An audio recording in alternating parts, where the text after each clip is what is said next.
In December of 2016, the FBI and the Department of Homeland Security released a 13-page report providing technical details about how federal investigators linked Russia to the hacks against U.S. political organizations. Does Russia use the same military and civilian tools it used to hack our political organizations in order to do things like hack into U.S. companies, steal identities, and sell the credit card information of Americans on the black market? And how is the FBI working to fight against hackers supported by foreign governments like Russia? The answer is yes. Both their government organizations and then they have a relationship it's often difficult to define with criminals, and that the Yahoo hack is actually an example of that. You had some of the Russia's greatest criminal hackers and intelligence agency hackers working together. So the answer is yes.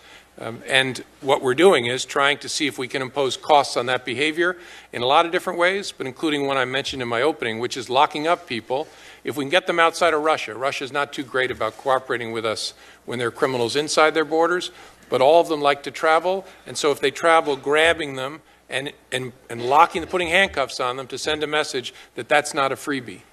Can you discuss how the FBI has coordinated with the Election Assistance Commission, Department of Homeland Security, and state and local election officials to help protect the integrity of our election process?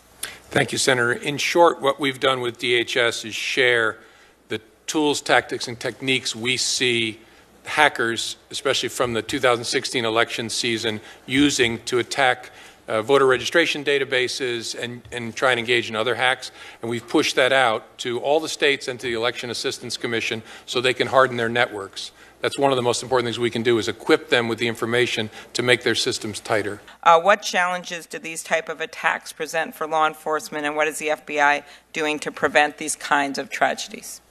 Thank you, Senator. The central challenge is not just finding needles in a nationwide haystack, but trying to figure out which pieces of hay might become a needle, and that is which of the troubled young people, or sometimes it's older people, are consuming poisonous propaganda, some ISIS, some Anwar Laki, some other sources, and are moving towards thinking an act of violence like a stabbing at a shopping mall is some way to achieve meaning in their lives.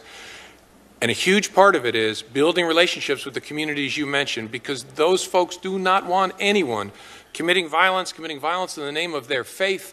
And so they have the same incentives we do, and making sure they see us that way and we see them that way is at the heart of our response.